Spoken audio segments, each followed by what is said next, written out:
especially in the digital world.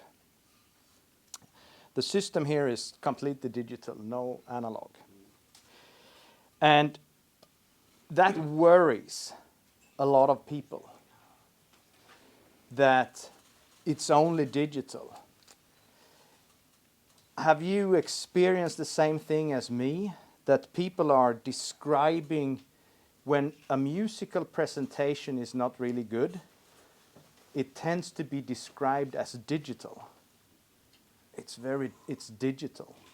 And when it's very good, it's being described as it's analog. It's very analog sounding. Yeah, have you heard that? Yeah.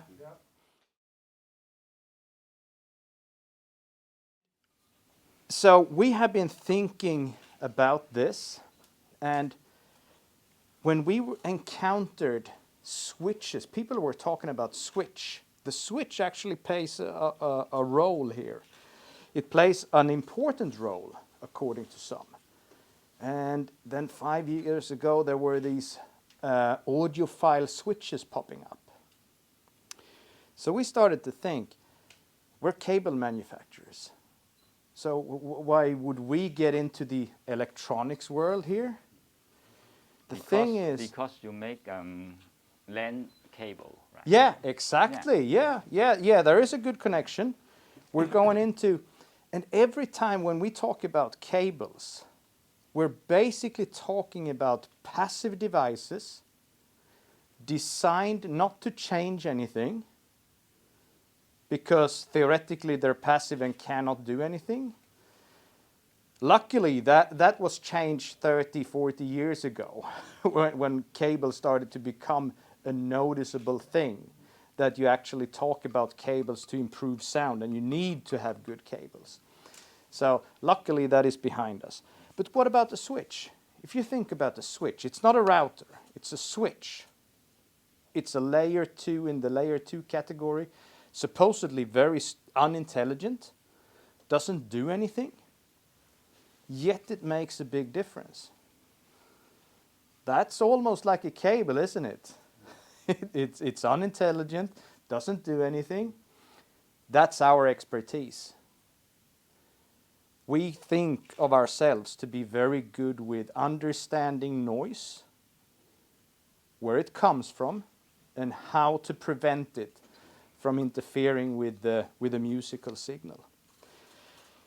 And that's when we started to look into what an audiophile switch is, the people that are claiming to have audiophile switches.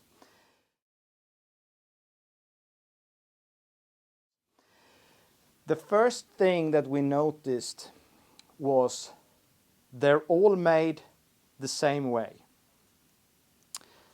Off-the-shelf circuitry board with one of two things. Either a power supply built in or a clock put on a separate circuitry board. Or both.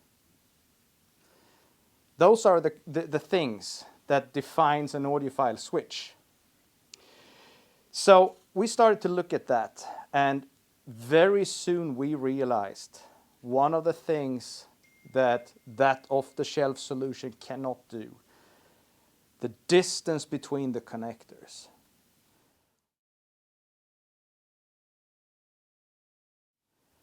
RJ45 connectors are really bad, especially if it is more of a standard product.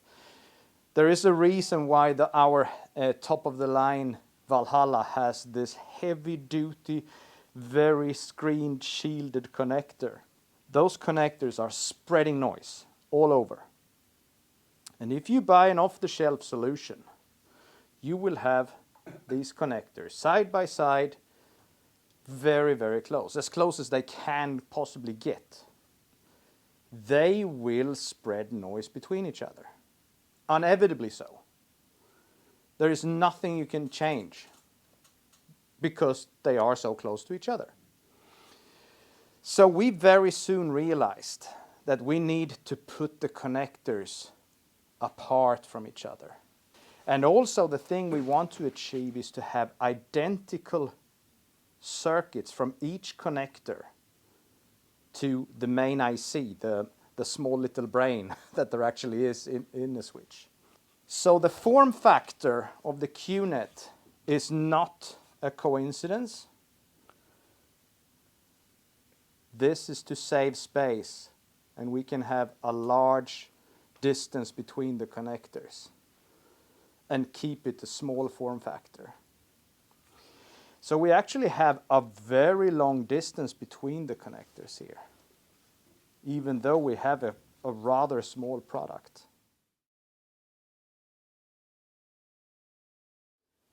The other thing that we realized now we need to build our own circuitry board. It's not an off-the-shelf product. There is no circuitry boards that are around and fulfill our purpose. So we started from scratch, building our own circuitry board. And of course, when doing that, we pick the best circuitry board. We're audiophiles. So we got a 6-layer circuitry board where we can separate signal from ground, from communications, and so on.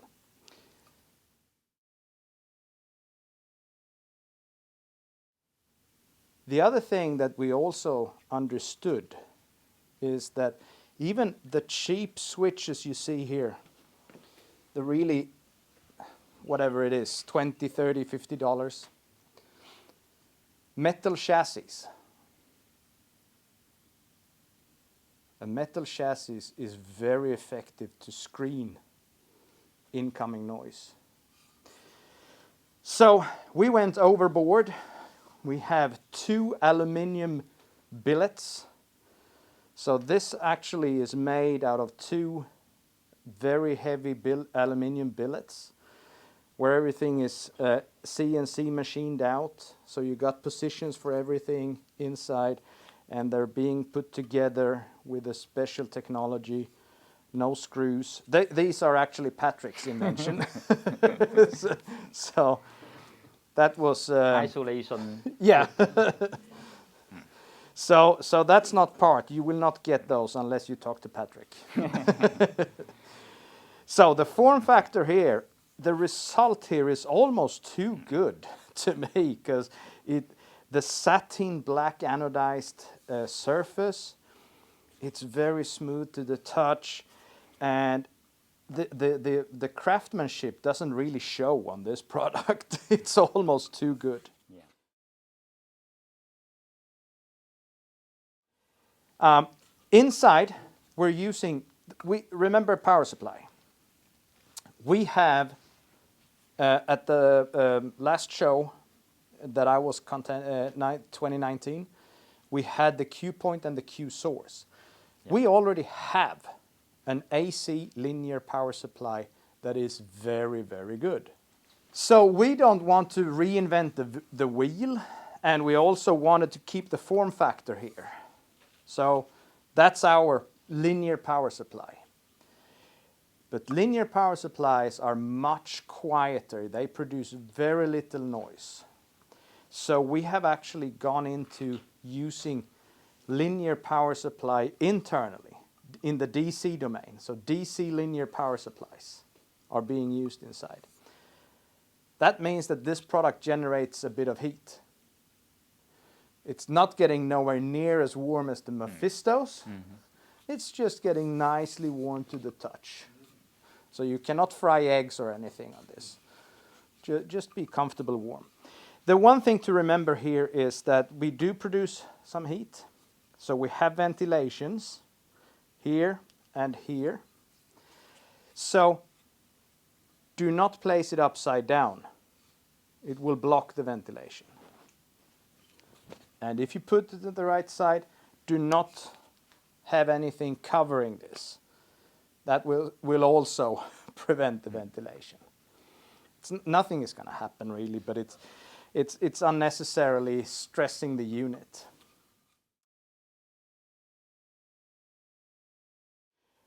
All right, so we have a lot of things built into this switch. But you remember what I said before? When we design a product, in order for it to become a product, it needs to be demonstrably better. And that's what we're going to do soon. We're actually going to make a bit of a comparison here.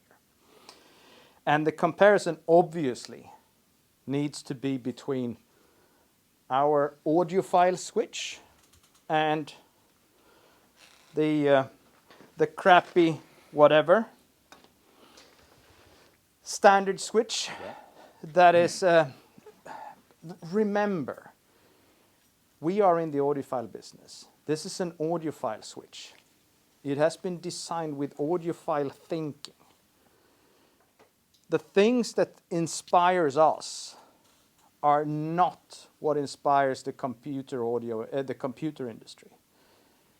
Computer industry, they're talking about cost efficiency and speed. Those are the two factors in the computer industry. Audiophile, accuracy, precision, quiet, no noise. And in terms of speed, in our industry, when we talk about high resolution, it's not even close to what they talk about in the computer world. Even the biggest you can think of, the highest resolution we can think of, 8 times DSD, is probably around 12 megabit.